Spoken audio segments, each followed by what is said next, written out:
Hello, hello, and welcome to Fine, I'll Talk About It, the podcast where we say the quiet parts out loud, real unfiltered talk that's straight to the point and no fake positivity. I'm your host, Danielle Young, and today I'm joined by Sarah Shoulak. Sarah is a remote HR lady, a speaker, artist, and mental health advocate with a new memoir coming out in April all about death and grief. Now, on today's episode, we are talking about processing and discussing difficult life experiences, including grief, trauma, and brushes with death, and how to find lightness, healing, and community through open conversation and sharing personal stories. Sarah, welcome to Fine, I'll Talk About It. Thank you so much, Danielle. It's an honor to be here. Yeah, thank you. Thank you so much for being here.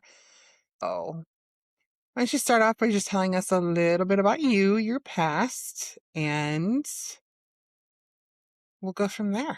I know I got to roll up my sleeves, right? I got to get ready for it.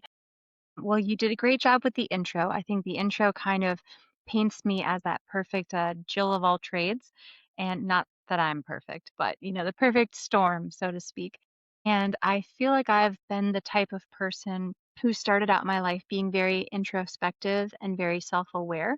And then through that, continued to have almost like an improv style approach to life, that everything was yes, and I'm just going to have all these experiences, which can feel in one part on the positive side very enriching and exciting that, oh, you're doing all these cool things and oh, I wish I could do these things that you're doing in your life. But in some ways, it takes you on paths that are very destructive when you don't have those boundaries and those strong values set up and defined to say that these are my values and this is what I will do and I won't do, whether it's just standards or boundaries or expectations of yourself. So I feel like I've lived a rich life in just 35 years. And so I feel like that's what drove me to write my book that's coming out this week. So young, I'm not some person on their porch in their 90s and recounting all of the life experiences and success I've had.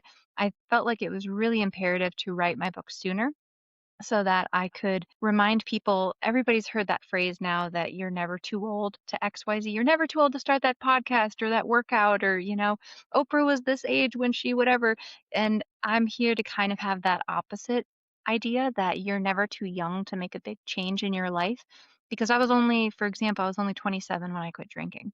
And I write about that in the book and what that meant for me for sobriety and that path. And so I feel like sometimes people need the reminders that you don't have to have hit a certain threshold or rock bottom to make a big change. Yeah, I love that because a lot of people just think that age is a limit. And it's like, well, no. And the question I like to ask people is if you never knew how old you were, what would you be doing? That's powerful. I think of my mom who's probably like permanently mentally 16 and she's great. And she just pings her and she probably lives like that. She probably lives by that adage. Like she just never knows how old she is. Yeah. I mean, I hear it all the time, especially from older people. They're like, well, I'm too old to go back to school. And it's like, I just read about this lady a few years ago that got her PhD when she was like in her 70s. It's never Yeah. too late. It's never too late, but then also my whole take is if you're young, sometimes I feel like especially with substance abuse and what I was doing to be destructive, because it was in line socially, everybody drinks in college, everybody has a little crazy in their 20s, everybody just why does everybody just? Why are we okay with everybody justing? Like why do we have to keep doing this? And I feel like you can also pump the brakes on what everybody thinks is okay when you feel like it's not okay. Very true. 20s are a hard time for people. I don't know. My 20s I had a kid and was living on my own. So, you know, I don't know if I've had the traditional experience, but um yeah, 20s are sort of that time where you're out of school and you've become completely independent and autonomous and then, you're like, yeah, I'm going to rebel and I'm going to do all these things and it's like people just kind of go wild and then they don't know when to rein it in. It's like some people that I know just kept going down that path. And it's like, well, how do you know too much is too much? When do you know too Right. much is too Well, and much? it's like it's almost I mean, I was gonna say you get drunk on power, and I'm not trying to make all these like it's all about alcohol references, but when you start to unlock that free will and it goes beyond like, oh, I can have candy for breakfast or I can have, Yeah. once you get past all those things, I feel like the trap that I got stuck in is that I was still Capricorn rising over here, I was still a really high achiever, right? So I'm still going to school. I'm not dropping out of college. I got my master's degree. I achieved my undergraduate. I got a master's degree. I bought a house at 25 without a cosigner. Like I had all of these milestones that felt like I am a hallmark of success. I am a success story. While at the same time, I'm hiding binge drinking and poor, social behaviors and really kind of just giving in to that people pleasing and if I just act cool and if I'm cool with everybody doing whatever they're doing, then they're going to think I'm cool. And then being cool and all that acceptance somehow equals love. And it took me a long time to get out of that mindset and go, oh, these relationships aren't even good relationships. And why do I care so much about maintaining these relationships when these people would never even show up for me if I needed something? But here I am making my life bending over backwards doing the mental gymnastics to make this seem okay when I didn't really want to be in a lot of those environments if I was given options. And I didn't feel like I was given options because my brain was like, be cool, fit in, don't rock the boat, don't be cringe, don't be weird, don't call it out, don't be the buzzkill. I'm like, oh, I'm Yeah. gonna be the buzzkill. Yeah, I mean, what was your influence for that though? Was it friends? Was it family? Was it, your work people? Like who D, all of the above. I feel got like it? there was such a and I write about this a lot for people who wanna go real deep into it, but I think that there was just such a culture in the Midwest of it being okay to have underage drinking or, you tried a little bit of this at a party, and there was just so much of it not feeling that bad because it was so socially acceptable. And I say that, but I'm sure that there's people who come from the Midwest who have 0 tolerance, 0 access or dipping their toe into these areas. So I don't say that it's everybody. I just say that in these pockets of where I was and with family from Wisconsin and growing up in Minnesota, that it didn't feel like I was doing things that were so horrendous. It just felt like I was being a little sneaky or I was being little bit of a rebel, but then those little things kept building on each other, right? Where at first it's just having a little bit of alcohol and then maybe it's, oh, I shoplifted a little thing. And it was never anything that was like I ended up needing to go to detox because I had alcohol poisoning or I got arrested. It was never to these levels that I would be like, well, that's what a bad person would do. And if that happens to me, then I'm a bad person. So I just kept kind of flirting with that line of how much of bad is really bad and not just a little naughty. Because there's that flirtation, right? Where it's like, oh, well, I should be eating good, but I'm gonna have this chocolate bar. There's that little bit of like it feels naughty and kind of cute and like, oh, it's okay. It's fun to live on this edge. And then you get into your 20s and you're like, what is this giving back to me? Like, and by the time I had made those changes, like I said, I was 27 when I quit drinking. I was in late 20s, right? That's late 20s. It's like I'm on the doorstep of 30 when I'm making those decisions. And I'm like, where is my life going? Where am I pouring my energy into and what is giving energy back to me?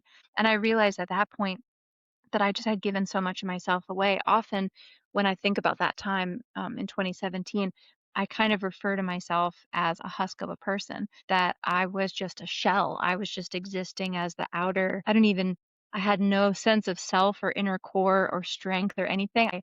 I was just shriveling away and I knew that something had to be done. So that was my big moment of change. Yeah. Yeah, I was just gonna ask, do you remember like a specific moment where you were like, this is it. Like I'm done. You know, you would think that it would be a big, like, slap in the face moment of this thing happens, especially in my book when I talk about all those brushes with death, about, that would be some aha moment where I, like, fell asleep at the wheel and then I woke up and I'm like, I've got to change my life. And surprisingly, it was never any of those. I feel like those I just kept bouncing back and was like, well, that was weird and lived my life. But when I really decided to stand up for myself and do something for myself, which ended up being sobriety, which it was, I don't know that it was my goal from the onset to quit drinking and say, I'm never going to drink again forever. I kind of just wanted to do a social experiment and I wanted to say, the way I refer to it is that alcohol was my gateway drug and that there were things that I would do and situations I would get myself in. Not that everything that happened to me was my fault. My therapist is working with me on the accountability part of these things. But I do have to acknowledge that because I was drinking and because I let my drinking get to a certain spot and because I was like, yeah, sure, let's follow the crowd and, kind of do what everybody's doing, I ended up in situations that 15 steps ago, I would have never agreed to those types of things. And so I looked at a number of these experiences coming up, and it always following that same pattern. I was drinking, maybe it was a whole day of day drinking, maybe it was Sunday fun day, maybe it was whatever, but it always was like extended drinking, bad decisions. Extended drinking, bad decisions. And I'm like, okay, going out on a limb here, what if I just take the drinking away? Let's just see what my it was a social experiment. Like, if we just take this away, how much trouble am I getting into? How many bad decisions am I actually making if that's not involved? And wouldn't you know it, no more bad decisions. Not like no more bad decisions, but it was very clear that I was only getting into those situations because of the alcohol. And the relationship that I was in, I was not supported. I just said it on another podcast, and it's just so blatant in my face that I said to my partner that I was dating at the time, I said, I think I'm going to quit drinking. And instead of probing or being shocked or like, oh, why or what, or, you're just taking a month off, or his response was, well, that sucks because I really like drinking.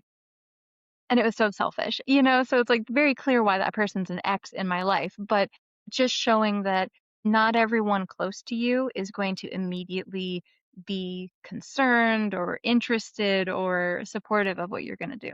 Yeah. And was that a thought when you decided to quit? Was who's going to leave my life? Who's going to walk out of my life if I decide, hey, I'm not gonna live my life like this anymore. I think it felt like what do you call it? Like a unintended consequence, but maybe a happy consequence out of it, Yeah. where it's not like I was trying to push him out of my life. It was not a healthy environment. And I try not to have every time I reference that relationship that I'm just like shitting on him, that I'm just saying like he was the worst, he was toxic. I think that we brought the worst out in each other and that I was not the person that I wanted to be and I was not doing the things that I should have or would have been doing once again, just like the alcohol influence. If I wasn't in that relationship, I wouldn't have been doing a lot of those things too. And I feel like the way that I put it is like our demons bonded, like the trauma bonding. And it was like the darkest parts of both of us were what brought us together, for better or worse. And where it was like we kind of saw the brokenness in each other and was like, well, I guess this is what I deserve because you're broken, I'm broken. We're doing this. And it went on way too long. It went on way that relationship because there were complicated factors. He had children, and I was really trying to not have it be a fleeting relationship. Like if I was going to be serious enough to be in a relationship with someone with kids, I was going to take it seriously and really try and make it work, probably more than I made other relationships work. Or if I saw other relationships headed on a similar trajectory, I would have mercy killed it a little bit sooner than this, knowing that there were kids involved. But it's not like it got any better in time. If anything, everything just kept getting worse in time. And maybe that's why I was so desperate to make such a big life change that I was like, well, if my logic says you're committed to him and the family, so you can't just get him out of your life, maybe you take away some of those big things that you guys do together. And like you're saying, who will stay and what will change and what will change for the better. And it's been very obvious what needed to flow after that. Yeah. And that's so common too, getting into a relationship. It's because we will get into relationships where we are, So if we're Yeah. on that destructive path, we're going to meet up with someone who's also on that destructive path. I mean, that's kind of the way it It's misery works. loves And company. That's right. 100%. Yeah. Yeah. And it's like, oh, we can just fix each other. There's a lot of that. There's a lot of Yeah. we think we can fix each other. Yeah. No, you can't. Mm, It ain't gonna happen. But it's so common, people just they get into these situations and they think it's okay. We're both the same. We're both alike and we get along and it's not physically abusive, but it's well, if you ask my walls, I'm just kidding. for walls. And what's crazy about it is like the Facebook memories and Snapchat memories and things like that. And I know that technology is just meant to keep you on the technology, so they don't really care about nostalgia or anything. But they are so triggering sometimes where you think that you have gone meticulously through your life and deleted every trace of this person, and then all of a sudden you get walloped, and maybe it's not even a Facebook memory where they're in the photo, but I mean there's a few photos that I've seen recently where I'm in a certain bathroom and you can tell I can tell because I know the trajectory of this. I can tell when that wall was intact when I filmed something and the wall was intact. I can tell when there was a picture frame put over that hole in the wall that he put there, and then I can see when I had the strength to repair the hole and I put a mural over it, but the mural had to be so big because it was covering this hole in the wall. And so even if I have deleted all of the photos of him, of the family, of, him being in my life and like seeing those memories, there's still all those kind of little tendrils and the strings that are still attached to it. It's like I still know the context of what happened, and the transformation of that bathroom was not just, oh, look at she painted a cute little mermaid. It's like she was hiding this, and I think that's powerful. And one of the things that gravitated me, that would drew me into your podcast, was what you say in that tagline of saying the inside parts out loud and say not letting the quiet parts stay quiet, because there are times that we need to be reminded, no matter how strong we are, that healing is not linear, and that you might think, here I am. I'm in a beautiful relationship. We just got engaged. We've been together 6 years, a beautiful, healthy, good relationship. And we just moved into this beautiful new house. That's why there's nothing on my wall behind me. And we needed to take a TV mount that the previous owners had on the wall upstairs. And we were taking this TV mount off. And it was really, really on there. And when we ended up finally getting it taken off, there's a huge gaping hole in the wall. And I did not realize 7 years later how much seeing a hole in a wall was going to impact me and affect me emotionally. And again, this is like 7 years removed from being in that situation where that happened, but seeing that hole, I couldn't do it. I had to put painter's tape over the hole, and I had to not be able to look at it, because even though I know I'm safe, even though I know mentally we can mind over matter all day over anxiety, but it still showed that there were wounds there, that there was, whether it was that I was, ashamed or frustrated or sad or hurt, those were still things that I wanted to give space to, but I didn't need to stare down this hole in the wall as the reminder of it. So I still wanted to cover it up. But I don't look at that and say, well, I'm a failure because I thought I was more healed by now or whatever. It's just recognize it, hold the feeling, and give yourself space for it. And if that means what's going to make you feel better is covering it up and getting it patched up and my fiance did a great job. He patched it up. So I'm like, my hero, he he saved me from the stupid hole in the wall. But there are going to be times like that where you think you're so far removed from a situation and something still kind of triggers you. And rather than feeling like a failure, just don't bottle more emotions up. That's another big mission from my book, is we need to feel the emotions. Maybe not Yes. sitting in them constantly, but give them the time that they deserve. Yeah, absolutely. And people don't understand that that's what needs to happen. I say probably in every podcast episode, I mean, if you've listened up until this one, you're probably going to hear me 9 times out of 10 say healing is not linear. There's no timeline for it. Everybody's on their own journey, and we get that stuck into our heads. I mean, I'm 26 years out from my abuse and I still get triggered. I mean, it's those little reminders. Like, I cannot smell beer. My ex was an alcoholic and beer was his drink of choice, and not even a good beer. It was like that nasty, like, what was the, like, Bud Ice or something, whatever that. Keystone, No, it wasn't Keystone. It was Bud, but it was like Budweiser or Natural Ice or something like that. I don't know. It was Natty Ice. something like that. Yeah, I don't know. I'm not a drinker, so I don't know. Yeah, I'm like, I wasn't a beer person. I feel like now I drink more NA beers than I ever drank alcoholic beers, which I find so funny. Oh, yeah. See, I don't even like non-alcoholic beer. Like, what Yeah, was the well, it would one? still smell like it, so there you wouldn't, yeah. Yeah. And now when I smell that kind of, like, crappy beer, I'm like, "Oh god." I just get this whole feeling. So, Yeah. and then, it's just reminding yourself, "Okay, it's okay. This is just a reminder that I still have work to do."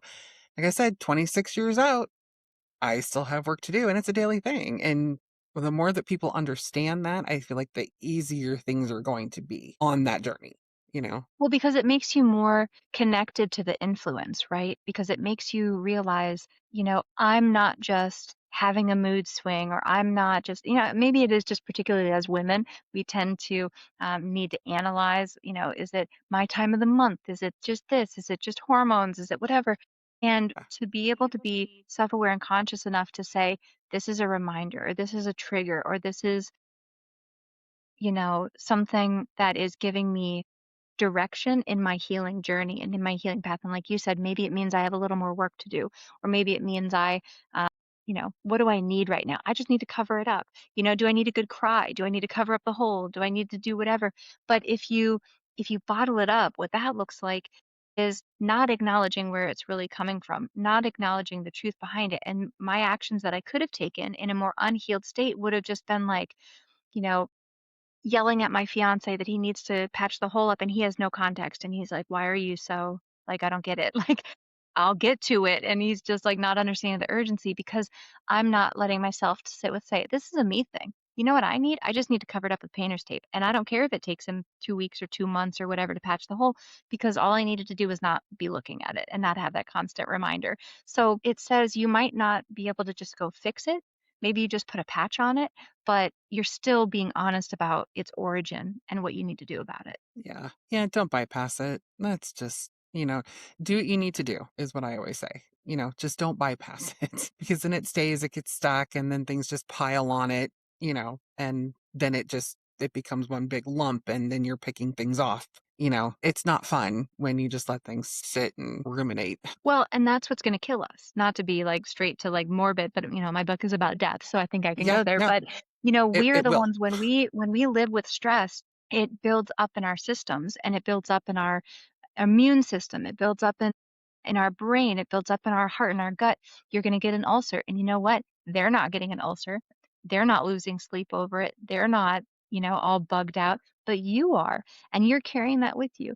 And I love finding really creative visuals to process and I don't mean like all artistically, like it's not art therapy, like I'm painting it out, but they're just things I think of in my brain to kind of help me get to that next phase. And one of the ways that I was picturing a challenging relationship with one of my family members was like a helium balloon. And the helium balloon had a really long ribbon that I was holding it from. And the helium balloon is really big and weightless, right? So it's there. I'm still carrying it with me, but it's not on my shoulders. It's not weight pulling me down or this drain and this exhaustion. It's just that the helium balloon, and I can still walk with it. And maybe on certain days, I envision that ribbon being even longer and I need it to be really far away, but I'm still carrying it with me because I still acknowledge that that person is in my life and I might have boundaries and they're still going to be in my life and they might annoy me or whatever. And I'm not going to be able to like cut the ribbon and actually like disown or go no contact or whatever.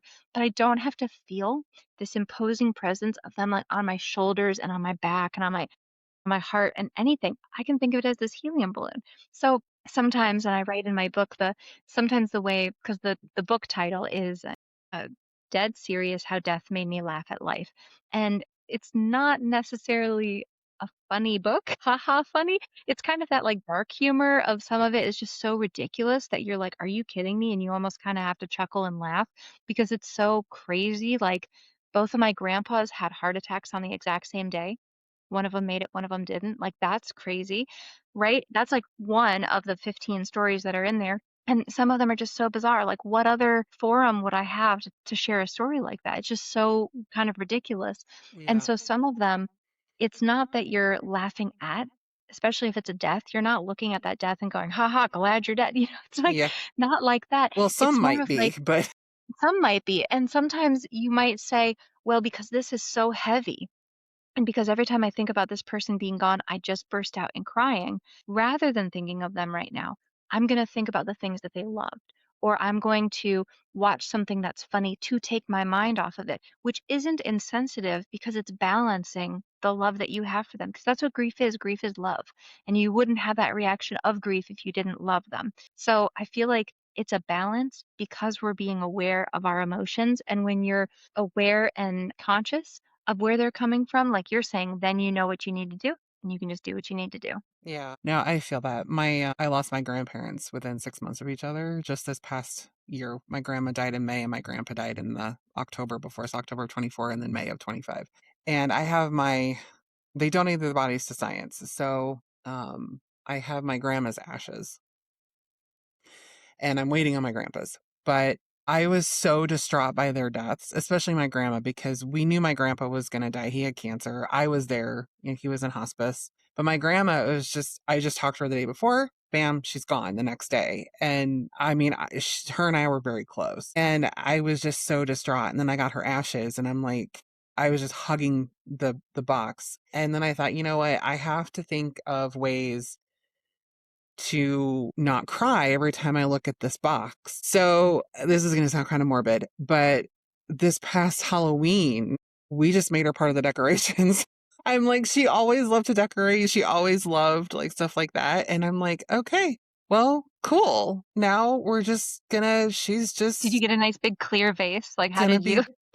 we got those little, the spider web things and put those because she's on like our old entertainment center under a window. We put her under the window that faces our pool and she gets nice and sunlight and there's a little palm tree next to her. So, she's in a really pretty spot. But I'm like, okay, no, I have this opportunity. This is funny. She would think it's funny. So we just put the little cobweb things over her and she just became part of the decoration. Incorporate it, yeah.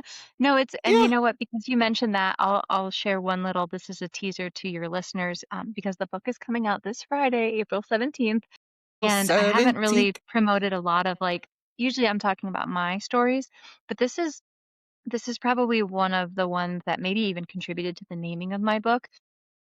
So my grandfather passed away. The one of the ones who had the heart attacks. At the same time, one of them made it, the other one didn't. So the one that made it had a pretty long and relatively healthy life. The details surrounding his death were really kind of sudden, but also not, where he was in the hospital because he had broken his leg, so it was really unrelated. But then when he was in the hospital, he contracted pneumonia, and that's, for older people, that's really tough for them to come back from. And so then all of a sudden, we thought from the leg thing he was going to be okay, and then really suddenly he was gone.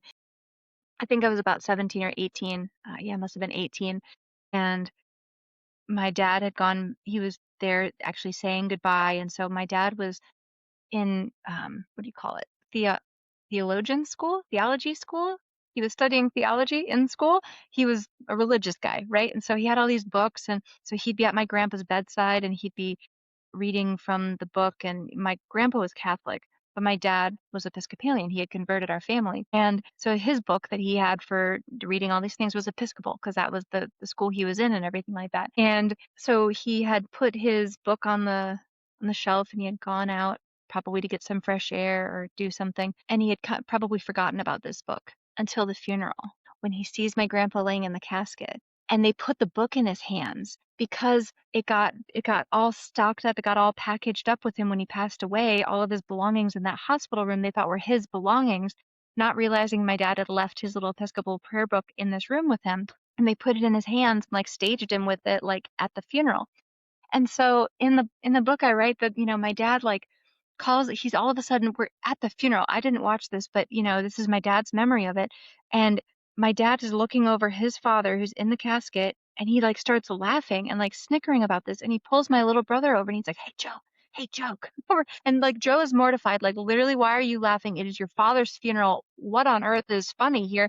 And then he goes, "My book is in his hands. He's Catholic. It's not even his book." Like, he just thought it was, like, the funniest thing. And so then he looks to my little brother, and he goes, "Why don't you get it for me?" And Joe is like, "Absolutely not. Like, are you kidding? Like, I'm not gonna take."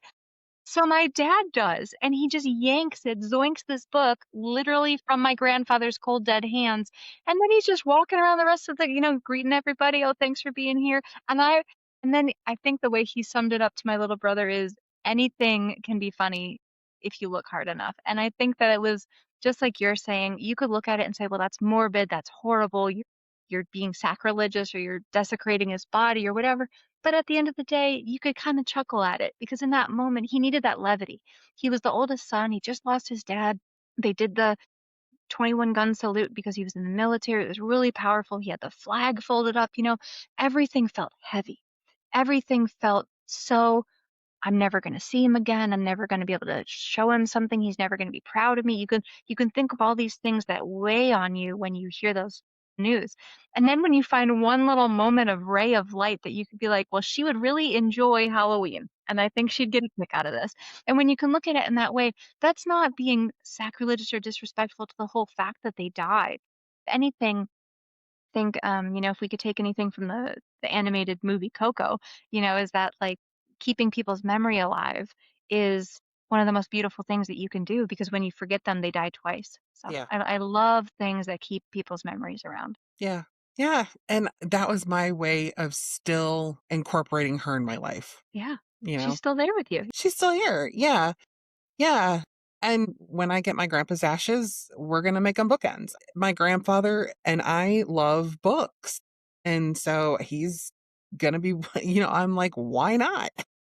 Yeah. Oh, that's really They're sweet. not gonna be matching urns or anything. I'm not going that far, but, it's just finding little ways to be lighter, and it's not even with grief, it's just in life in general. Like, if you can find a way to be lighter, then I feel like things are so much easier when things do get darker. 100%. And one of the things that I mention in the book that I kind of joke is going to save our lives is whimsy. And whimsy is not the same as creativity because a lot of times people talk about creativity and then there are all these blocks of, well, I'm not an artist or I'm not creative. I couldn't, draw a stick figure.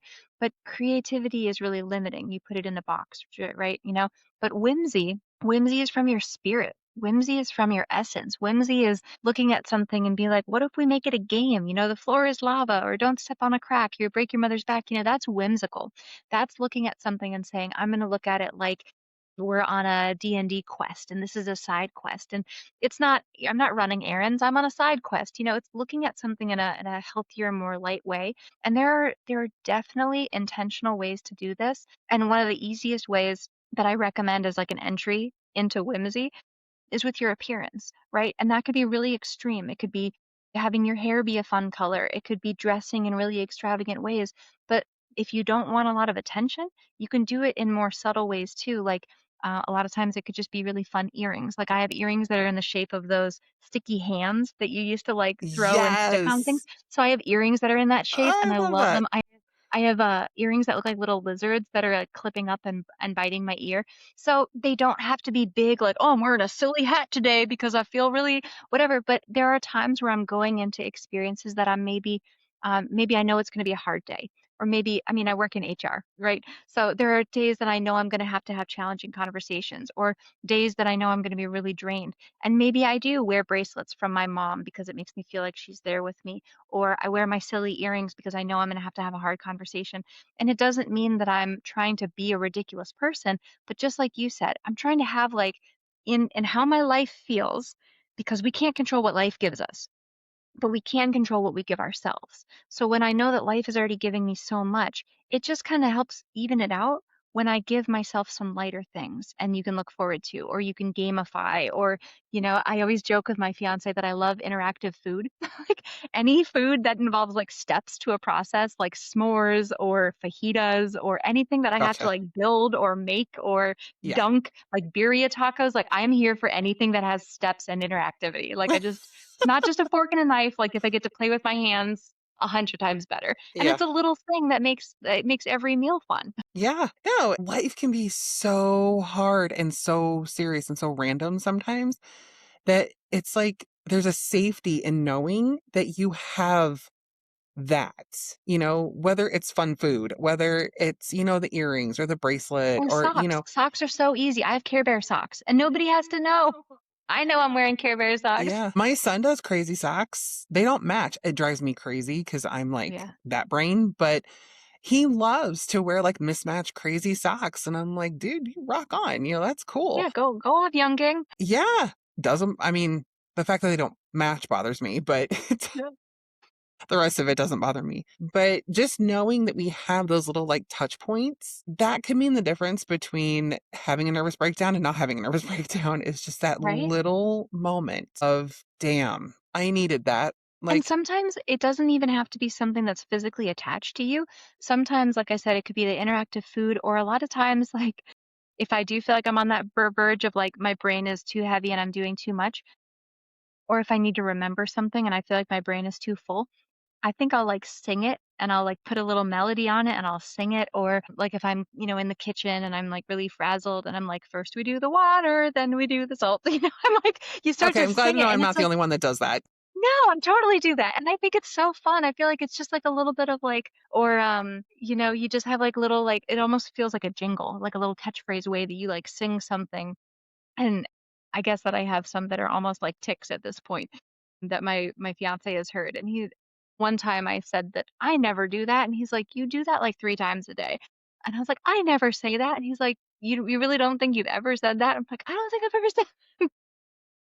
So, Just sometimes they're just subconsciously your doing it. body just yeah, it just comes out because you need it. Yeah. Well, no, and our body knows, our mind knows, like, this is our safe place to go because this is where we go when things like this happen. I know I make up words to stuff all the time. In fact, we were doing this last night. My whole family, so certainly my affliction is I can turn anything into a song, like literally anything.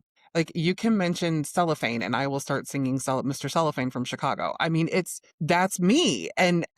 So I will literally just start making up words to whatever, and my husband thought that that was so crazy in the beginning. And 22 years in, now he does it. And I'm You're like, see? recruiting, you got the whole chorus line. Yes. And my kids do it too. It's so awesome that like I started this little trend and now everybody knows like that is our thing that we do whenever things get really high, tension's high or stress is high and like we're feeling it. And we just turn everything into a song. I mean, literally, It helps diffuse the tension. It helps it break up the does. situation, and I feel like that goes back to what we were saying about carrying stress.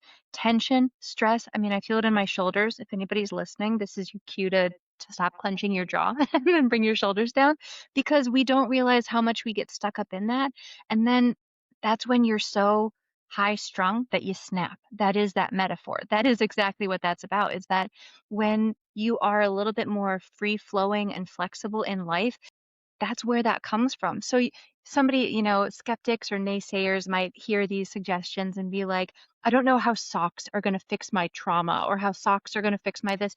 And I don't think that it's going to fix it because you can't go into any of these circumstances saying my earrings are going to fix my relationship with my family member. You can't look at it like that. What you're saying is, because I'm carrying so much of these burdens, or because I have so many of these things that I can't solve overnight, I'm going to find some little sprinkle in some little things that I just enjoy in this world.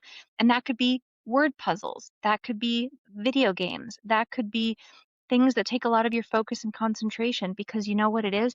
It means you're not doom scrolling. It means that you're not worrying, you're not sitting there in your issue going, what am I going to do about it? Because there's so much time that you're already going to have to spend doing that, that when you can give yourself moments, and sure, they can look like traditional self care, they can be a bubble bath or going for a walk and touching grass and stuff.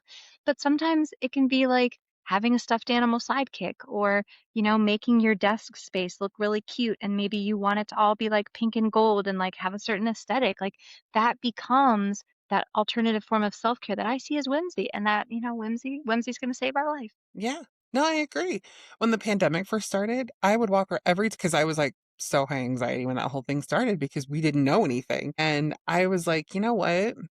Just walk around and say the word bubbles because you cannot be angry if you're saying the word bubbles. There's no way.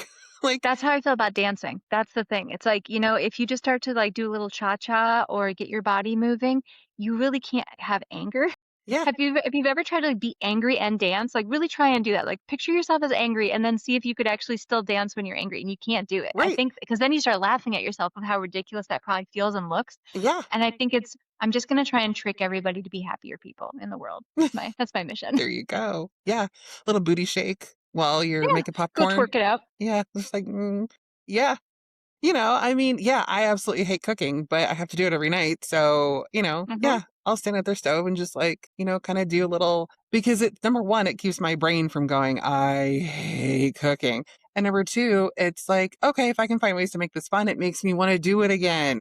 Right. Yeah. And it's not about fixing things. Like you said, earrings are not going to fix something, but it's that little moment of not everything is so serious. And those moments when you give yourself that space, besides being able to breathe a little bit more, that is where creativity comes from. And when you have the actual space to be creative, that's where ideas come from. So if you're wondering, if somebody is listening to this podcast and they're like, oh, I've been dealing with writer's block or creative block, and I'm an artist, but I haven't been able to paint anything and I just haven't really been inspired. Well, are you constantly going from ping, ping, ping, ping, ping, multitask, multitask? Have you given yourself space to just be creative and let ideas come in? Because chances are, when you're anxious, your brain says, give me something to do. And when you're anxious is like, well, I don't want to be thinking about this, so give me something to do.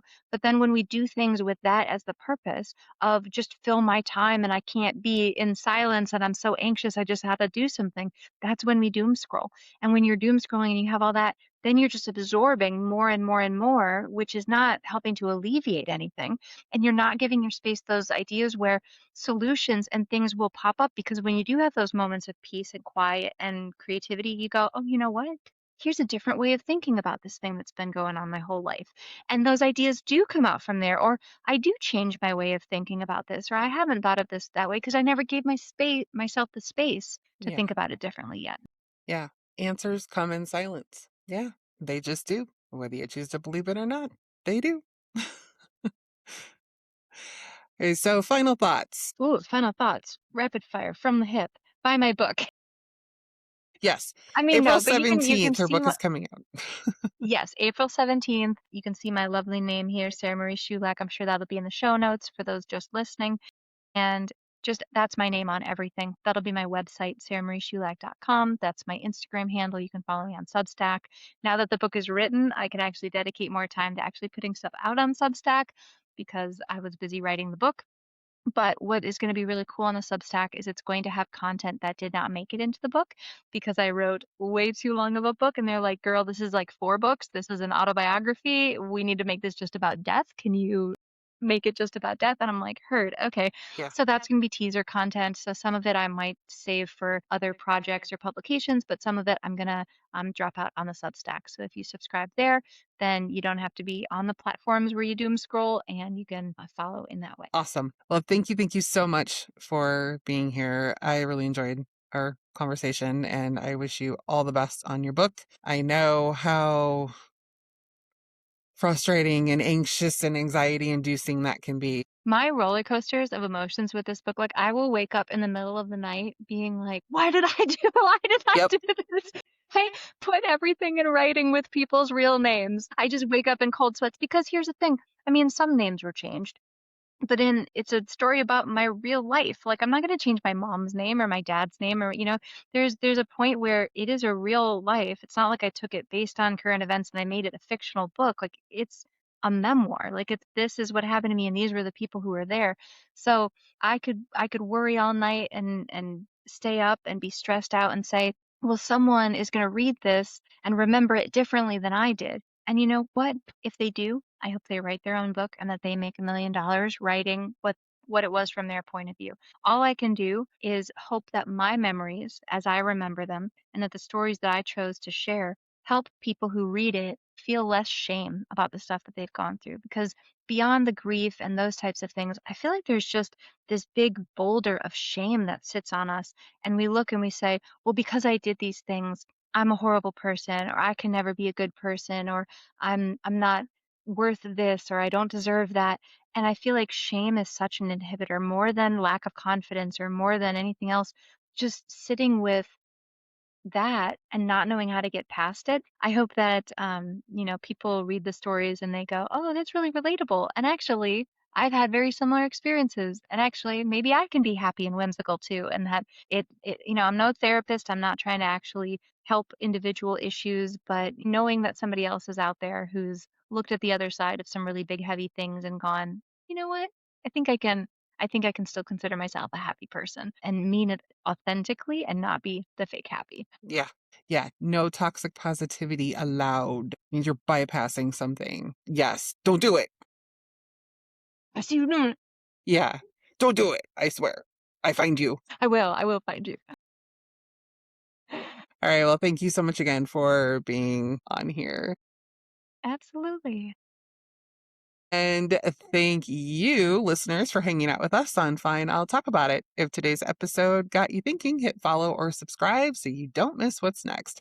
And if you want more real talk, more perspective shifts, and more finally someone said it moments, leave a quick review. It helps other people find the show. You can connect with me on Instagram at Inspired Action Wellness or my website, inspiredactionwellness.com, for more inspiration like this. And we will see you in the next episode.